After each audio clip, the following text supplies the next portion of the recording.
Everyone, so last time we spoke, showing you the load cell pedal and sort of how firm and stiff it was. So since then, I've now purchased a spring kit just off of eBay. I think some probably 3D printed springs. There's loads of videos on eBay about them. So sorry, on YouTube about them. So I just invested in that. And you might be able to see in the video there's a yellow spring on at the moment. I did start with the blue spring on there, which is, the yellow's the softest, and then blues are slightly firmer. The ones above the blue were just too firm for me. And yeah, I started with the blue, but that, to be honest, was still a little bit too firm for me. It did make a difference. There was more play, but the yellow is just about right. If there was one that gave even a little bit more play than the yellow, I'd probably take and try that. But the yellow's pretty good, and yeah, made a real difference. Feels really good.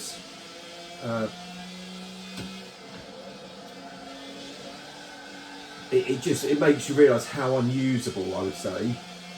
And sorry, Fanatec, it really was unusable, the load cell out of the box.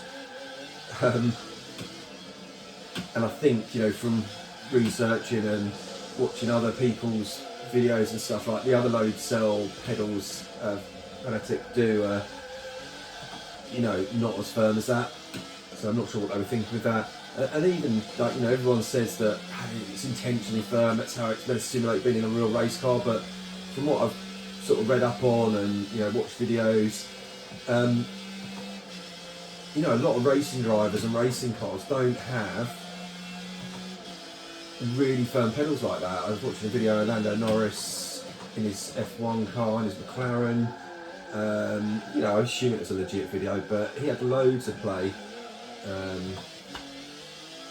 on his pedal. But yeah, so I would say it's pretty good. Happy with it. I'm not sure how well the video's sort of demonstrating that sort of extra play on the pedal now. I did look at, there is a company called, I think, 3D Wrap, that you'll probably see if you're looking online, that also do some of their own polymers, sort of rubber that, not springs as such. But they're like £40 for a little bit of rubber, and then delivered on top of that. And I was just seeing a bit over the top, and the reviews online for the springs seem pretty good. And I haven't done a video fitting the spring right, because there are so many videos out there for these pedals and doing that, and it does come off easy. It is probably worth just whacking some gloves on. I didn't use gloves, I just used a sort of like a cloth to protect my fingers a bit. Ooh. And yeah, it came out pretty easy, to be fair. So let's pay attention a bit now and see if we can get this right.